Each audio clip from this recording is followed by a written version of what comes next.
Good afternoon. It is 105 degrees out here today. This is one of them good warm days that we have in New Mexico every once in a while. And me and Connor's out here on the patio. We've been on the inside singing and carrying on in there, and we we enjoy singing together. We of course, he tries to hide what I'm singing, with his better voice. But anyway, we get in there and practice once in a while.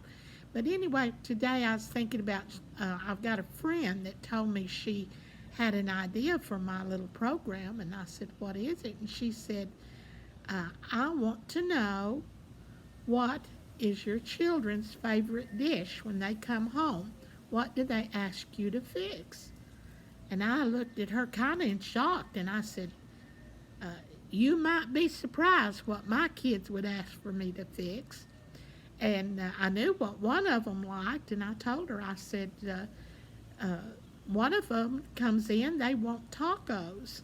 And I got on the phone this morning and I called up different ones and asked them, even my sister, I called her, and asked them what was their favorite dish. One of them told me, "Anything you cook, Mama, I'll eat it. It's all good." She said, "I love food." And then my sister told me, she said, "Oh, Betty, you know that I love your tacos." So I had two votes for tacos. And then Amaris, the youngest one that we raised, she loves fried rice. And of course, I fixed it a little different than they do other places because, tell the truth, I try to get some vegetables in there for her to eat. But anyway, I said I don't even have a recipe for either one of those dishes. So sometime I'll get me some taco meat together, and Shauna, I will teach you how I make my tacos, and maybe you'll enjoy them that way. But I'm not counting on it because it's just a family thing. But anyway, we'll try it one of these days.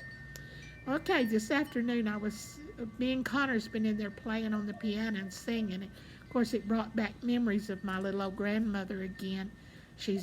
I've told you before, she only stands about 4'8" tall. And she probably wore every bit of about a 5 or 6 shoe.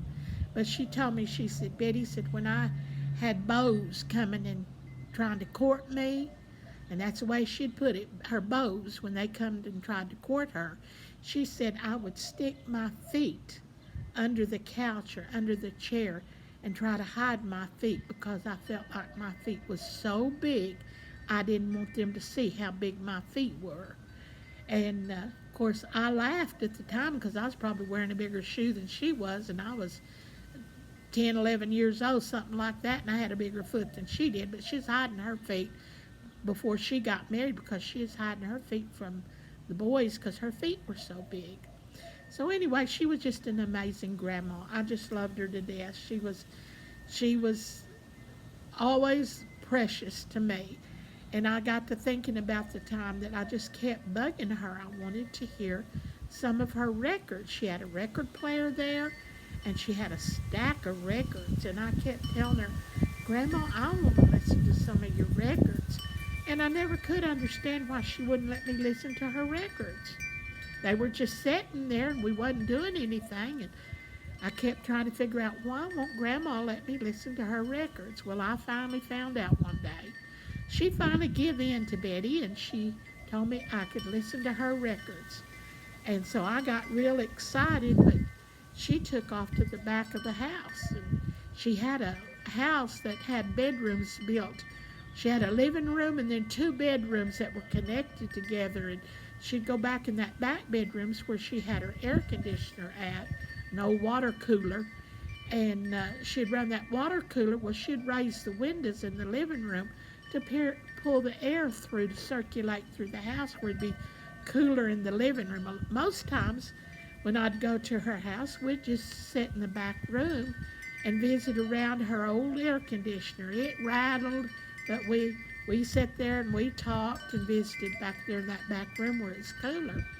Well, she told me that I could listen to her records. So she took off to the back room, and I thought, well, what is she doing now? And she went back there and she closed the windows in her back room. She went to that middle bedroom and she closed the windows, but she also closed the curtain. And then she went in the living room and she closed the two living room windows where the air was circulating through, pulled the shade down. She closed her door and closed the shade on the other window. And I said, Grandma, what are you doing? She said, if we're going to listen to them records, we don't want nobody knowing we're listening to them. And we don't want nobody hearing them. And we don't want nobody seeing us listen to them records. And I thought, my word, what's wrong with them records? Well, she took the old record player out, old 78s, and she put a record on it, and it was the Tennessee Waltz. And she thought that was horrible, that he was dancing with another partner besides his girlfriend, if you remember the words to the Tennessee Waltz. So that was a horrible song. And then she had one come on, This Old House, and she began to sing along with it.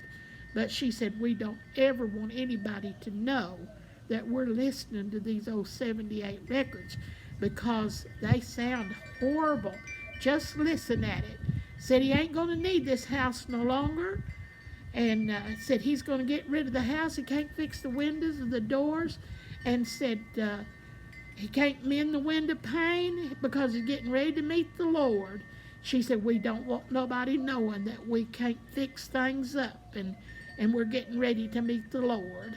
And so anyway, I sat and I laughed and I laughed. But I said, I told Connor, if today she was here and she heard some of these songs that kids are singing today and people are singing today, I don't know what she'd do. But anyway, that was my grandma, and I loved her to death. And I want you to have a good day. Keep that chin up. Smile and live for the Lord. And we'll see you next time.